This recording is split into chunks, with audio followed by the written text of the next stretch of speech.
Hello बच्चों, अस्सलाम वालेकुम। क्या हाल चाल है? उम्मीद है कि सब खैरियत से होंगे। तो बच्चों, आज पहले तो मैं इंट्रोड्यूस करवाऊँगा। My name is Mohammad Asif and ये है हमारा प्यारा सा ब्यूटीफुल सा चैनल टू द पॉइंट, जो कि आपके लिए लेकर आ रहा है physics class 11th chapter number 2 vector and equilibrium. तो चैप्टर नंबर 2 का जो टॉपिक है वो आज का वेक्टर है। वेक्टर के बारे में आज हम डिस्कस करते हैं। तो लेट्स गो। फर्स्ट हम करते हैं डेफिनेशन स्केलर की। तो स्केलर क्या चीज़ है? वो हमारे पास एक ऐसी क्वांटिटी है जिसमें सिर्फ मैग्नीट्यूड होती है। ठीक है, a scalar quantity is any quantity in physics that has magnitude only. तो वो क्वांटिटी जिसमें सिर्फ मैग्नीट्यूड हो उसको हम कहते हैं स्केलर क्वांटिटी। तो हम देखते हैं कि मैग्नीट्यूड में कौन कौन सी चीज़ें होती हैं। मैग्नीट्यूड में आता है नंबर। नंबर मतलब कौन सा? कोई भी 1 2 30 35 20 इस तरह का कोई नंबर होगा, नंबरिंग वैल्यू होगी, और उसके साथ नंबर के साथ एक यूनिट होगा। ठीक है, तो नंबर और उसके साथ यूनिट देखते हैं एग्ज़ाम्पल की तरफ। पहले एग्ज़ाम्पल है स्पीड। तो स्पीड देखें, फ़र्ज़ कर लिया कोई भी वैन ड्राइव कर रहा है या बाइक चला रहा है, तो उसमें देखें कि उसकी कोई ना कोई स्पीड होगी 35 मीटर 40 मीटर 50 मीटर पर सेकंड। तो वो 35 है जो वो नंबर वैल्यू होगी, वो एक नंबर होगा, और उसके साथ जो लिखा हुआ है मीटर पर सेकंड, वो हमारे लिए एक यूनिट होगा। ठीक है, तो इसमें दो चीज़ें हैं, नंबर प्लस यूनिट। ठीक है, दूसरी एग्जांपल में आ जाते हैं। डिस्टेंस है, तो डिस्टेंस फर्ज कर लिया 25 मीटर है, तो 25 यहाँ पे एक नंबर है और मीटर यहाँ पे एक यूनिट है। एज है 16 ईयर्स, तो 16 जो है ना वो हमारे पास एक नंबर है, एंड ईयर्स ये हमारे पास एक यूनिट है। तो नेक्स्ट हम आ जाते हैं वेक्टर की तरफ। वेक्टर क्या चीज़ है? वेक्टर उस क्वांटिटी को हम कहते हैं जिसमें मैग्नीट्यूड भी हो और डायरेक्शन भी हो। ठीक है, तो a vector quantity is any quantity in physics that has both magnitude and direction. तो वेक्टर में मैग्नीट्यूड भी आती है और डायरेक्शन भी आ जाती है। इसकी एग्जांपल की तरफ आते हैं। पहली एग्जांपल है वेलोसिटी। तो उसकी जो वेलोसिटी है वो 35 मीटर पर सेकंड है। ठीक है, आगे लिखा हुआ है नॉर्थ। तो जो स्केलर था, स्केलर में हमने देखा 35 मीटर पर सेकंड था। ये दो जस्ट चीज़ें थी। ठीक है, तो 35 जो ना वो एक नंबर है, मीटर पर सेकंड ये उसका एक यूनिट है, और जो लिखा हुआ है ना नॉर्थ, वो उस डायरेक्शन को शो कर रहा है। ठीक है, जिसकी तरफ वो जा रहा है। तो तीन चीज़ें इसमें आएंगी वेक्टर में, नंबर प्लस यूनिट और प्लस डायरेक्शन। ठीक है, और अगली एग्जांपल हमारे पास आ जाती है एक्सेलरेशन की। 10 मीटर पर सेकंड। तो 10 जो ना वो हमारे पास एक नंबर है, मीटर पर सेकंड जो ना वो हमारे पास एक यूनिट है, और साउथ की तरफ एक्सेलरेशन है। साउथ ये शो कर रहा है डायरेक्शन को, एक्सेलरेशन की जो डायरेक्शन है वो साउथ की तरफ है। इस तरह से डिस्प्लेसमेंट, ठीक है, 20 मीटर है, तो 20 हमारे पास एक नंबर है, मीटर जो ना वो हमारे पास यूनिट है, एंड ईस्ट ये उसकी डायरेक्शन को शो करता है। ठीक है, तो जो वेक्टर क्वांटिटी है can be identified by bold type with an arrow above the symbol. तो जो वेक्टर क्वांटिटी है वो उसको हम कैसे आइडेंटिफाई करेंगे, कैसे ज़ाहिर करेंगे? तो हमने सिंपली क्या करना है कि एक लेटर लेना है, बोल्ड लेटर वी, या जैसे यहाँ पे ज़ाहिर हो रहा है, और उसके ऊपर हमने तीर का निशान लगाना है। यहाँ पे तो नीचे नज़र आ रहा है ना, बाय मिस्टेक हुआ, तो यहाँ पे ये जो एरो है ये बोल्ड के ऊपर, मतलब वी के ऊपर आना चाहिए। ठीक है, तो जो वेक्टर क्वांटिटी है उसको हम आइडेंटिफाई कैसे करेंगे? एक बोल्ड टाइप कोई भी हमारे पास एक नंबर लेटर होगा, वी है, तो उसके ऊपर हम एक एरो लगा देंगे, तो वो हम शो करेगा एक वेक्टर को। ठीक है, तो आगे लिखा हुआ 23 मीटर पर सेकंड, ये उसकी वेलोसिटी है। 23 पर सेकंड, 23 नंबर है, मीटर पर सेकंड जो ना वो यूनिट है। एंड नॉर्थ ईस्ट, एन से मुराद होता है नॉर्थ, ई से मुराद होता है ईस्ट, तो नॉर्थ ईस्ट उसकी डायरेक्शन है। और नेक्स्ट हम आ जाते हैं, vectors are represented by drawing arrows. तो जो वेक्टर है उसको हम कैसे ज़ाहिर करते हैं, एरोज़ के ज़रिए। एरोज़, ये जो एरो का निशान है वो डायरेक्शन को शो करता है, और जो उसकी लेंथ है, ठीक है, वो उसकी मैग्नीट्यूड को ज़ाहिर करती है कि अगर जो एरो है वो छोटा है तो उसकी जो मैग्नीट्यूड है, ठीक है, मतलब लेंथ उसकी कम है तो उसकी मैग्नीट्यूड कम होगी। अगर लेंथ उसकी ज़्यादा है, बड़ी है, तो उसकी जो मैग्नीट्यूड है वो ज़्यादा होगी। तो नेक्स्ट हम आ जाते हैं, length and direction of a vector should be drawn to a reasonable scale. तो याद रखना है, जो हमने ये जो पीछे 2 एरो लगाए थे वो एक स्केल के मुताबिक लगाने हैं। फ़र्ज़ कर लें कि मैं अगर कहता हूँ कि 35 किलोमीटर का फासला है, डिस्प्लेसमेंट है, तो देखें 35 किलोमीटर तो हम यहाँ पर ड्रा नहीं कर सकते, तो हम क्या करेंगे, हम उसको एक स्केल के मुताबिक लिख लेंगे कि 10 किलोमीटर जो ना वो 1 सेंटीमीटर के बराबर है। तो इस तरह हमने क्या करना है, हमने एक स्केल ड्रा करना है, ठीक है। तो length and the direction of a vector should be drawn to a reasonable scale size and show its magnitude. तो हमने एक स्केल लेना है, रीज़नेबल स्केल लेना है और साइज़ लेना है जो कि उसकी मैग्नीट्यूड को शो करेगा, ठीक है। फॉर एग्ज़ाम्पल हमारे पास पहले यहाँ पे लिखा हुआ 20 किलोमीटर, देखें 20 किलोमीटर के लिए जो हमारे पास एरो है वो उसकी लेंथ ज़्यादा है, ठीक है। लेंथ ज़्यादा का मतलब ये है कि उसकी मैग्नीट्यूड ज़्यादा है, 20 किलोमीटर है। नेक्स्ट में देखिए 10 किलोमीटर है, उसकी लेंथ कम है। तो लेंथ कम का मतलब क्या है कि उसकी मैग्नीट्यूड कम है, ठीक है। तो नेक्स्ट हम आ जाते हैं वेक्टर एप्लीकेशन की तरफ। तो सबसे पहले हमारे पास है एडिशन। तो हम 2 वेक्टर को कैसे ऐड अप करेंगे, तो उसके लिए 2 पॉसिबिलिटीज़ हैं कि अगर 2 वेक्टर जो ना वो सेम डायरेक्शन में हों तो उसको हमने कैसे ऐड अप करना है, और अगर जो वेक्टर जो ना दोनों अपोजिट डायरेक्शन में हों तो उसको हमने ऐड अप कैसे करना है। तो लेट्स गो, देखते हैं हम उसको कि उसको कैसे कैसे करना है। एडिशन के हवाले से, when 2 vectors point in the same direction simply add them together. तो उनको हमने सिंपली क्या करना है, ऐड करना है। When vectors are added together they should be drawn head to tail to determine the resultant और सम वेक्टर। तो हमने क्या करना है, जब हमने उनको ऐड अप करना है तो हेड टू टेल रूल के ज़रिए हमने उसको ऐड अप करना है, उसको मालूम करना है। तो जो हमारे पास आंसर आएगा वो उसको हम कहेंगे रिजल्टेंट वेक्टर, या उसको हम दूसरा नाम है सम वेक्टर, ठीक है। तो रिजल्टेंट वेक्टर जो होगा वो goes from tail of A to head of B. तो देखना है कि जो रिजल्टेंट वेक्टर है उसकी जो टेल है वो फर्स्ट वेक्टर की टेल के साथ, और रिजल्टेंट वेक्टर का जो हेड है वो लास्ट वेक्टर के हेड के साथ अटैच हो रहा हो, मिल रहा हो, ठीक है। यहाँ पे देखिए 2 वेक्टर हैं ए और बी, फर्स्ट वेक्टर ए है, सेकंड वेक्टर बी है। तो जो रिजल्टेंट वेक्टर होगा, ठीक है, उसकी जो टेल है वो ए की टेल के साथ अटैच होगी, और रिजल्टेंट वेक्टर का जो हेड है वो सेकंड वेक्टर बी का जो हेड है उसके साथ अटैच होगी, ठीक है। तो आगे हम जाते हैं प्रैक्टिस की तरफ। जो हमने पढ़ा उसमें थोड़ी सी प्रैक्टिस कर लेते हैं, ठीक है। फ़र्ज़ कर लिया कि हमारे पास एक आदमी है, a man walks 46.5 metre east. तो एक बंदा है वो 46.5 मीटर ईस्ट की तरफ वॉक चलता है। चलने के बाद फिर आगे अगेन दोबारा फिर 20 मीटर दोबारा फिर उसी डायरेक्शन में ईस्ट में ही मूव करता है, वॉक करता है। तो हमने कैलकुलेट करना है his displacement relative to where he started.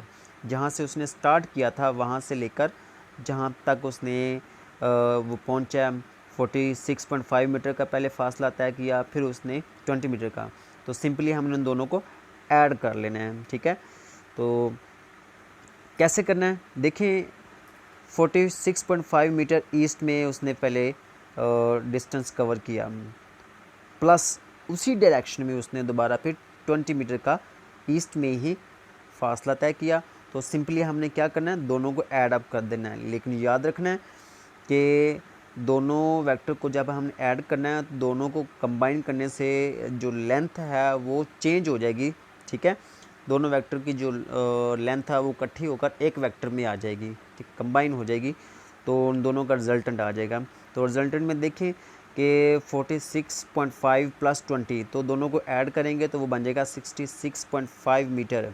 देखें दोनों की जो डायरेक्शन है वो ईस्ट में ही है, तो लिहाजा रिजल्टेंट भी उसमें ईस्ट में ही रहेगा। नेक्स्ट हम जाते हैं वेक्टर एप्लीकेशन की तरफ।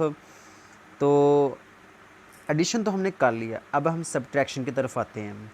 तो सब्ट्रैक्शन उस वक्त होगा, ठीक है, जब दो वेक्टर जो ना वो ऑपोजिट डायरेक्शन में होंगे। जब दो वेक्टर ऑपोजिट डायरेक्शन में हों, हमने करना तो सिर्फ ऐड ही है, लेकिन अलामत चेंज कर देने, साइन जो ना वो ऑपोजिट होगा, क्योंकि उनकी डायरेक्शन ऑपोजिट है, तो हम उनका जो साइन है वो चेंज कर देंगे, ठीक है। When two vectors point in the opposite direction simply subtract them, तो उनको हमने क्या करना है, सब्ट्रैक्ट कर देना है, ठीक है। तो फिर अब हम दोबारा इसकी प्रैक्टिस की तरफ आते हैं। देखिए वही एग्जांपल है पीछे जो हमने की है, लेकिन थोड़ी सी चेंज करके देखिएगा कि एक आदमी वो 46.5 मीटर ईस्ट की तरफ जाता है। पहुंचने 46.5 मीटर का जो फासला है वो तय करने के बाद दोबारा फिर 20 मीटर वेस्ट की तरफ ऑपोजिट डायरेक्शन में जाना शुरू कर देता है। तो फिर हमने देखना है कि उसने calculate his displacement relative to where he started, तो हमने वो डिस्प्लेसमेंट कैलकुलेट करना है जो उसने कवर किया स्टार्टिंग पॉइंट से, ठीक है। तो देखें पहले वो गया 46.5 मीटर ईस्ट की तरफ, फिर ये जो ब्लू कलर का जो एरो है वो शो कर रहा है दोबारा किसकी तरफ गया, वेस्ट की तरफ 20 मीटर। तो देखिए 46.5 में से 20 मीटर वो सब्ट्रैक्ट कर देंगे, माइनस कर देंगे, तो वो आंसर हमारे पास आ जाएगा 26.5 मीटर, ठीक है। तो वो बचेगा ईस्ट की तरफ। हम तो सिंपली हमने उनको क्या करना है, सब्ट्रैक्ट करना है। याद रखना है सब्ट्रैक्ट हम उस वक्त ही करेंगे जब दो वेक्टर ऑपोजिट डायरेक्शन में होंगे, ठीक है। अब हम आ जाते हैं वेक्टर्स को ग्राफिकली कैसे ऐड अप करना है, ठीक है। तो हमने क्या करना है, वेक्टर्स को अगर फर्स्ट कर ले हमारे पास दो वेक्टर हैं, तीन वेक्टर हैं, चार वेक्टर हैं, जितने भी वेक्टर्स हैं उनको हमने ग्राफिकली कैसे ऐड करना है, तो वो हमने कौन सा तरीका कर रहा है, वो है हेड टू टेल रूल का तरीका, ठीक है। हेड टू टेल रूल के ज़रिए हमने उन सबको ऐड अप करना है। तो align vectors head to tail rule and then drawing the resultant from the tail of the first to the head of the last. हमने क्या करना है, फर्स्ट कर ले हमारे पास तीन वेक्टर हैं, एक ए है, बी है और सी है। पहले हमने ए ड्रॉ किया, जब हमने सेकंड ड्रॉ करना है ना, तो उस वक्त तो जो सेकंड वेक्टर की जो टेल है वो फर्स्ट वेक्टर के हेड के साथ, फिर हमने क्या करना है, जब थर्ड हमने ऐड करना है तो क्या करना है, थर्ड वेक्टर की जो टेल है वो सेकंड वेक्टर के हेड के साथ मिला देनी है।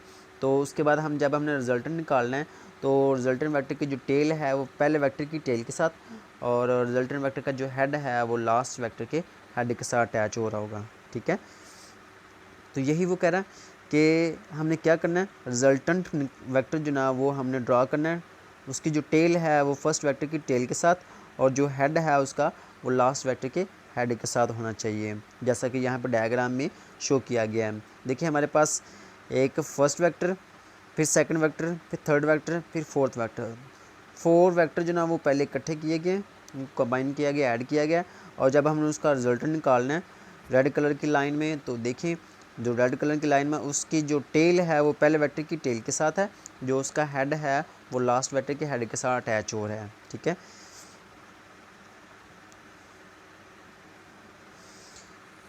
यहाँ पर देखें ये हमारे पास फर्स्ट वेक्टर है, ये हमारे पास सेकंड वेक्टर है, ये हमारे पास थर्ड वेक्टर है, और ये हमारे पास फोर वेक्टर हैं।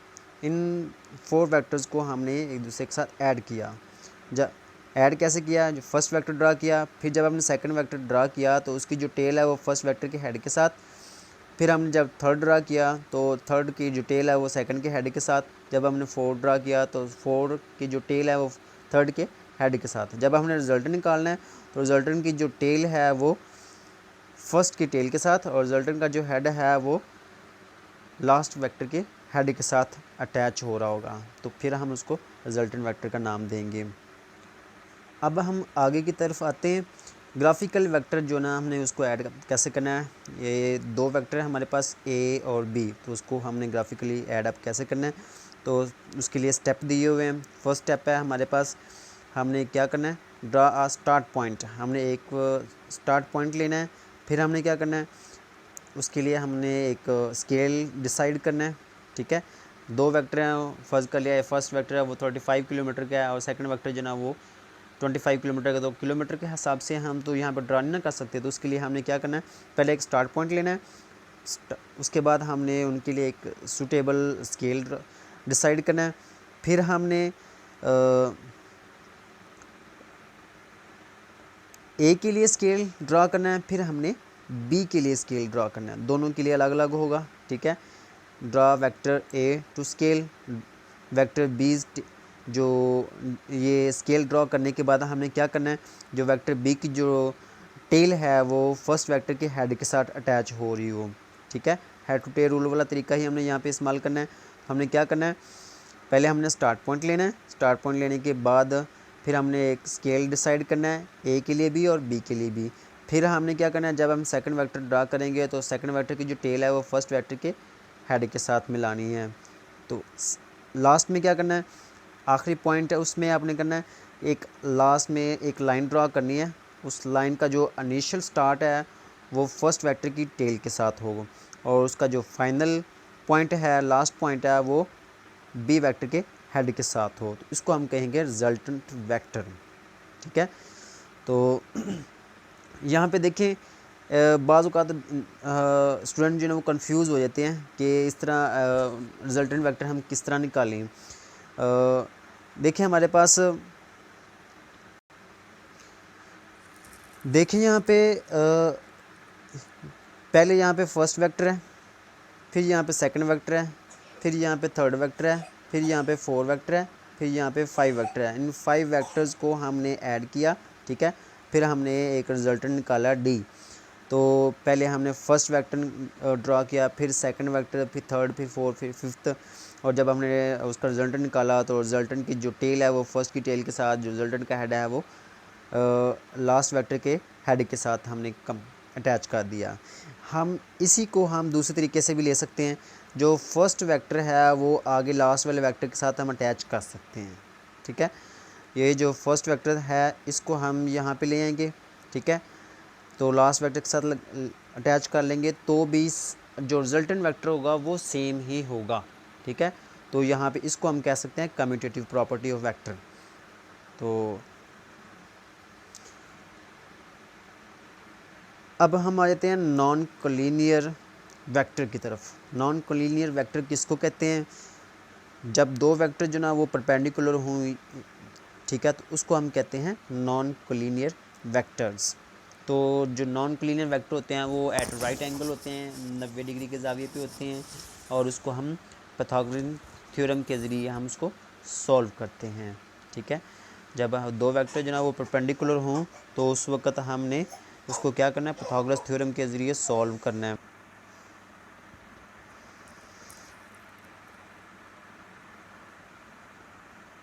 अब हम आ जाते हैं एग्जाम्पल की तरफ। एग्जाम्पल नंबर 2.1 है, position of two aeroplanes at any instant are represented by 2 points A and B. A के जो पॉइंट्स 2, 3 एंड 4, बी के जो कंपोनेंट्स हैं वो हैं 5, 6 and 7 from an origin O in kilometre as shown in figure.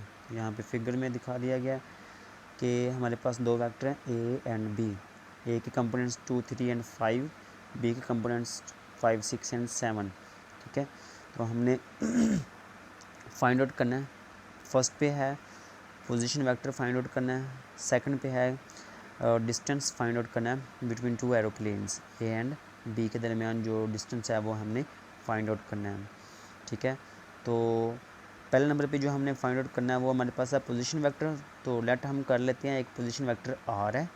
ठीक है, और उसके जो कंपोनेंट्स हैं वो है ए आई बी जे प्लस सी के, ठीक है।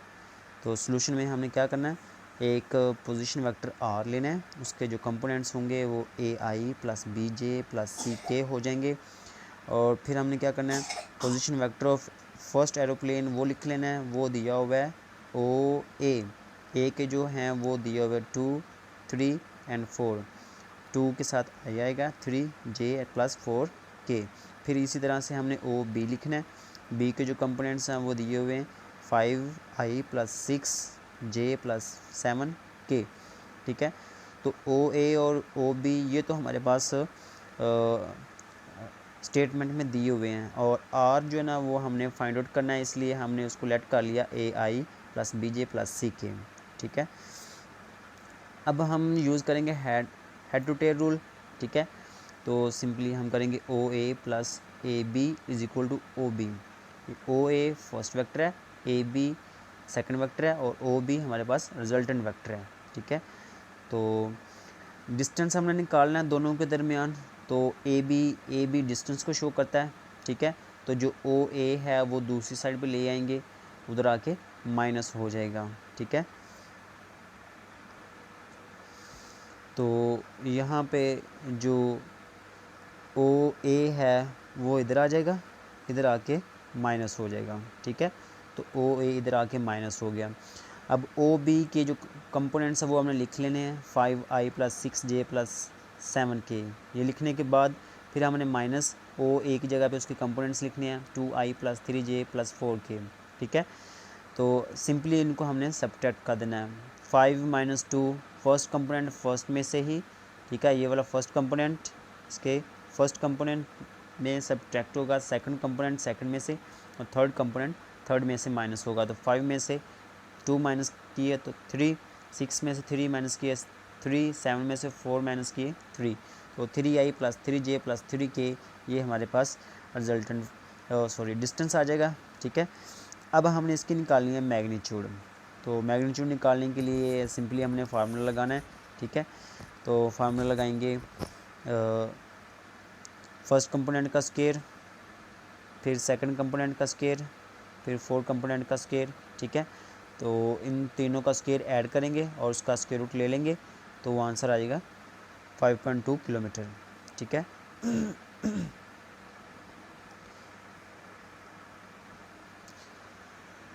अब हम आ जाते हैं क्वेश्चन की तरफ। तो शॉर्ट क्वेश्चंस में पहला क्वेश्चन है 2.1, उसमें कहा बताया हुआ है कि डिफाइन द टर्म्स, इनकी डेफिनेशन करनी है। फर्स्ट डेफिनेशन है यूनिट वेक्टर। तो यूनिट वेक्टर की डेफिनेशन करते हैं, a vector that has a magnitude of 1, मतलब ऐसा वेक्टर जिसकी मैग्नीट्यूड 1 हो, उसको हम कहते हैं यूनिट वेक्टर, ठीक है। बाज़ का हम इसको कहते हैं डायरेक्शन ऑफ वेक्टर, ठीक है। डायरेक्शन वेक्टर भी इसको कह देते हैं। तो इसके लिए कौन सिंबल क्या है वो हमने देखना है कि इसके लिए हम यूनिट वेक्टर के लिए कौन सा सिंबल इस्तेमाल करते हैं। उसके लिए हम ये एक सिंबल इस्तेमाल करते हैं कैप, और इसका दूसरा नाम हैट भी कहते हैं, कैप या और हैट, ठीक है। इसको कैप या हैट का नाम देना है। तो एक वेक्टर है यूनिट वेक्टर, उसको हम कैसे लिखेंगे, इस तरह से ए वेक्टर है, ए के ऊपर हम कैप लगा देंगे तो वो यूनिट वेक्टर बन जाएगा। तो उसका जो फार्मूला है वो ये है कि ए वेक्टर और ओवर ए की मैग्नीट्यूड, ठीक है। यूनिट वेक्टर का जो फार्मूला वो इक्वल किसके आएगा, ए वेक्टर ओवर ए वेक्टर की मैग्नीट्यूड। तो जो ए यहाँ पे ये शो हो रहा है ये मैग्नीट्यूड को शो करता है, ठीक है। मैग्नीट्यूड को हम नॉर्म कहते हैं। जो यूनिट वेक्टर है उसको फाइंड आउट करने के लिए हम दो मेथड इस्तेमाल करते हैं, यूनिट वेक्टर फार्मूला इस्तेमाल करते हैं और कैलकुलेटर का भी इस्तेमाल करते हैं, ठीक है।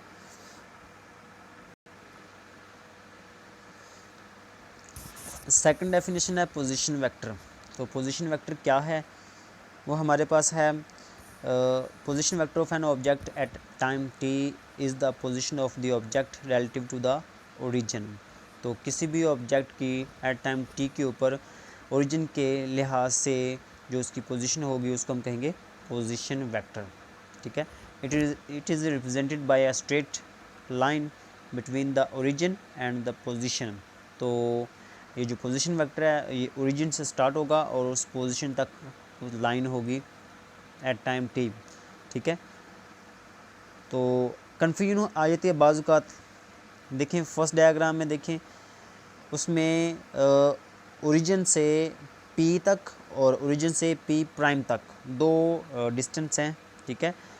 तो ये ओरिजिन से हैं, तो जो ओरिजिन से होंगे, ठीक है, उसको हम कहेंगे पोजीशन वेक्टर, ठीक है। और ये जो सेकंड डायग्राम है उसमें देखें पी और क्यू है, दो पॉइंट्स के दरमियान डिस्टेंस डिस्प्लेसमेंट है, ठीक है। दो पॉइंट्स के दरमियान जो डिस्टेंस होगा, ठीक है, कम से कम डिस्टेंस, उसको हम डिस्प्लेसमेंट का नाम देते हैं। तो वो पोजीशन वेक्टर नहीं होगा, ठीक है। ये याद रखना आप लोगों ने कि जो पोजीशन वेक्टर है वो ओरिजिन के लिहाज से हम लेंगे, दो पॉइंट्स के दरमियान नहीं लेंगे। पी और क्यू के दरमियान ये डिस्प्लेसमेंट होगा, ना कि पोजीशन वेक्टर, ठीक है। नेक्स्ट हम आ जाते हैं कंपोनेंट्स की तरफ कि वेक्टर के कंपोनेंट्स कौन कौन से हैं, ठीक है। कंपोनेंट, पहले हम कंपोनेंट की डेफिनेशन करते हैं। A component of a vector is the effective value और projection in a given direction. A component of a vector is its effective value. Component vector जो ना वो इफेक्टिव वैल्यू होती है या प्रोजेक्शन होती है डायरेक्शन में, ठीक है। डायरेक्शन जो ना वो एक्स डायरेक्शन भी हो सकती है, वाई भी हो सकती है, जी भी हो सकती है। तो जो गिवन डायरेक्शन में जो प्रोजेक्शन है या उसकी जो वैल्यू है उसको हम कहते हैं कंपोनेंट ऑफ अ वेक्टर, ठीक है। A vector may be considered as the resultant of its component vectors along the specified direction. A vector may be considered as the resultant of its component vectors along the specified direction। तो जो vector है, ठीक है, उसके जो components होते हैं उनकी स्पेसिफिक एक डायरेक्शन होती है। जैसे कि एक्स कंपोनेंट है उसकी एक अलग डायरेक्शन होगी, जो वाई कंपोनेंट है वो उसकी अलग होगी, और जी कंपोनेंट है उसकी अलग डायरेक्शन होगी, ठीक है। तो रेक्टेंगुलर कंपोनेंट्स की तरफ आते हैं। The components of a vector which are at right angle to each other. तो ऐसे कंपोनेंट जो एक दूसरे के साथ राइट एंगल पे हों, 90 डिग्री के जाविये पे हों, तो उसको हम कहते हैं रेक्टेंगुलर कंपोनेंट्स। रेक्टेंगुलर कंपोनेंट्स में आ जाता है the component which is along X axis, उसको हम कहेंगे X component. The component which is along Y axis, उसको हम कहेंगे वाई कंपोनेंट, ठीक है। जैसा कि ये डायग्राम में दिखाया गया है, डायग्राम में देखें एक हॉरिजॉन्टल कंपोनेंट है और एक वर्टिकल कंपोनेंट है। तो जो हॉरिजॉन्टल कंपोनेंट है वो अलोंग एक्स डायरेक्शन है, ठीक है, उसको हम एक्स एक्सिस एक्स के अलोंग है तो उसको हम एक्स कंपोनेंट कहेंगे, और जो वर्टिकल कंपोनेंट है उसको वाई कंपोनेंट का नाम देंगे, ठीक है। उसके बाद आता है क्वेश्चन नंबर 2.2, शॉर्ट क्वेश्चन है। और नेक्स्ट क्वेश्चन में आता है कि vector sum of three vectors given a result zero resultant vector, what can be the orientation of the vectors. तो इसका आंसर हमारे पास आ जाता है the resultant vector of three vectors of equal magnitude is equal to zero. तो हमने ऐसे वेक्टर लेने हैं, ठीक है, जो इक्वल मैग्नीट्यूड की हों, तीनों की जो मैग्नीट्यूड है वो सेम होनी चाहिए, ठीक है। तो जब हम उनका रिजल्टेंट लेंगे तो वो इक्वल टू ज़ीरो आएगा। When they are represented by three adjacent sides of an equilateral triangle. तो इक्विलेटरल ट्राइंगल क्या होता है उसके बारे में आपको पता होना चाहिए कि ऐसे ट्राइंगल जिसकी तमाम साइड्स जो ना वो सेम होती हैं, बराबर होती हैं मैग्नीट्यूड में भी, ठीक है, और एंगल के लिहाज से भी, तीनों के एंगल भी सेम होते हैं, उनकी लेंथ भी मैग्नीट्यूड भी सेम होती है। तो उनको हमने by head to tail rule add up करना है। तो जब हम ऐड करेंगे ए वेक्टर को, बी वेक्टर को और सी वेक्टर को, तो उसका जो आंसर होगा वो ज़ीरो को इक्वल होगा, ठीक है। जिस तरह ये डायग्राम में दिखाया गया है, ये हमारे पास एक इक्विलेटरल ट्राइंगल है जिसमें तीनों साइड्स जो है वो सेम है, तीनों एंगल सेम है, तो इसको हम कहते हैं इक्विलेटरल ट्राइंगल। तो जब हमारे पास इस तरह के तीन वेक्टर हों जो इक्विलेटरल ट्राइंगल बना रहे हों, तो उनको हम जब ऐड करते हैं by head to tail rule, तो उसका जो आंसर है, जो रिजल्टेंट वेक्टर है, वो हमारे पास ज़ीरो आता है। तो ये दूसरा क्वेश्चन था। उसके बाद क्वेश्चन नंबर 2.4 है, ठीक है। जो 2.3 है वो इंशाल्लाह नेक्स्ट वीडियो में इंशाल्लाह आपको बता दूंगा। तो यार लगता है कि मैं थोड़ा सा बोर हो रहा हूँ, तो आप भी क्या कहेंगे कि सर जो ना वो पढ़ा रहे हैं, पढ़ाते जा रहे हैं, पढ़ाते जा रहे हैं, तो बेटा पढ़ोगे तो आगे बढ़ोगे, ऐसी है ना, पढ़ोगे तो आगे बढ़ोगे। चलो चलते हैं जी नेक्स्ट क्वेश्चन की तरफ। हम क्वेश्चन ये है कि one of the component of a vector is not zero, मतलब कि जो कंपोनेंट हैं उसमें से एक जो ना, 3 कंपोनेंट्स हैं या 2 कंपोनेंट्स हैं, उसमें से एक कंपोनेंट अगर ज़ीरो ना हो तो क्या कैन इट्स मैग्नीट्यूड भी ज़ीरो, क्या उसकी मैग्नीट्यूड ज़ीरो होगी या नहीं, ये हमने बताना है, ठीक है। 2 कंपोनेंट्स हैं या 3 कंपोनेंट्स हैं तो उसमें से एक कंपोनेंट जो ना वो ज़ीरो नहीं है, बाकी ज़ीरो होंगे, तो उसका हमने देखना है कि उसकी जो मैग्नीट्यूड है वो ज़ीरो होगी या नहीं। तो आंसर में हमने बताना है, देखते हैं उसका आंसर। पहले नंबर पे आप लिखना है कि नो, ठीक है, उसकी मैग्नीट्यूड जो है वो ज़ीरो नहीं होगी। रीज़न क्या है, a vector can not be zero if one of the component of the vector is zero. तो हमारे पास 2 कंपोनेंट्स हैं, ए एक्स एंड ए वाई, एक वेक्टर के 2 कंपोनेंट्स हैं, तो उसको हम उसकी जब मैग्नीट्यूड निकालेंगे तो उसका फार्मूला है ए वेक्टर की magnitude is equal to A X square plus A Y square सारे का अंडर रूट में। तो कंडीशन ये अप्लाई की हुई है कि हमारे पास एक वेक्टर जो ना वो ज़ीरो ना हो, तो लेट हम कर लेते हैं कि ए एक्स जो ना वो ज़ीरो है, ए वाई ज़ीरो नहीं है, तो फिर हम क्या करेंगे, ए एक्स का जो स्क्वेयर है ऊपर हमने फार्मूला लिखा हुआ है, उसमें हम ए एक्स की जगह पे ज़ीरो लिख देना है, लेकिन यहाँ पे याद रखना है कि वाई कंपोनेंट ज़ीरो नहीं है, तो वाई कंपोनेंट जो ना वो ज़ीरो नहीं होगा, जो हमारे पास आंसर आएगा वो ए वाई आएगा, जो कि ज़ीरो के इक्वल नहीं है। फिर इसी तरह से हम लेट कर लेते हैं A Y equal to zero, X component जो ना वो ज़ीरो नहीं होगा, ए वाई ज़ीरो होगा, ठीक है। तो ए की मैग्नीट्यूड जो ना उसमें आ जाएगा, पहले हमने लिखा था ए एक्स की जगह पे ज़ीरो, अब हम लिखेंगे ए वाई की जगह पे ज़ीरो, तो आंसर हमारे पास ए एक्स आएगा। तो ये शो करता है कि अगर कंपोनेंट्स में से एक कंपोनेंट ज़ीरो ना हो तो फिर हमारी जो मैग्नीट्यूड है वेक्टर की वो ज़ीरो नहीं हो सकती, ठीक है।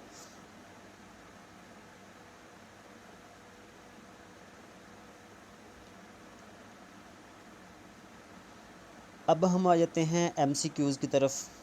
तो ये एमसीक्यूज़ मैं आपके लिए दे रहा हूँ, ठीक है, एज ए असाइनमेंट कह लें, या आपने जो पढ़ा है उसके हिसाब से आपने आंसर मुझे कमेंट बॉक्स में ज़रूर बताना है, कि इससे मुझे पता चलेगा कि कौन मुझे फॉलो कर रहा है, ठीक है।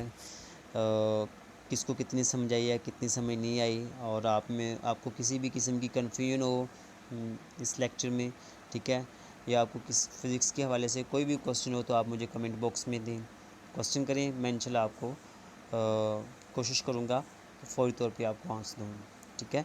तो एमसीक्यूज़ की तरफ आते हैं, सिंपल से मैं दूँगा, ठीक है।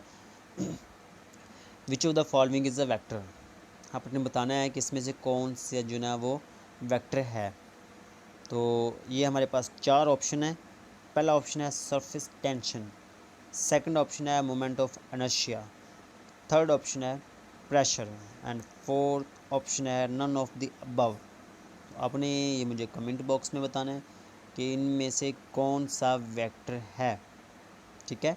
सेकंड एमसीक्यूज है आपके लिए, which of the following is a scalar quantity, ठीक है, हमने स्केलर के लिए पढ़ा और वेक्टर के लिए पढ़ा, ठीक है। तो उसके लिए ये वेक्टर और स्केलर के हवाले से मैं 2 एमसीक्यूज़ आपको दिए हैं, तो मुझे उम्मीद है कि आप ज़रूर इसका आंसर मुझे कमेंट बॉक्स में देंगे। तो ये 4 ऑप्शन है, ठीक है, दूसरे एमसीक्यूज़ के लिए। पहला ऑप्शन है एक्सेलरेशन, दूसरा ऑप्शन है इलेक्ट्रिक फील्ड, थर्ड ऑप्शन है वर्क, एंड फोर्थ ऑप्शन है डिस्प्लेसमेंट। तो मुझे उम्मीद है कि आपको ये मेरा लेक्चर, मेरी वीडियो पसंद आई होगी, ठीक है। तो अपना ख्याल रखिए और अपने प्यारों का भी ख्याल रखिए, और हमारे इस ब्यूटीफुल से चैनल टू द पॉइंट इसका भी ख्याल रखिए। अल्लाह ने कहबान।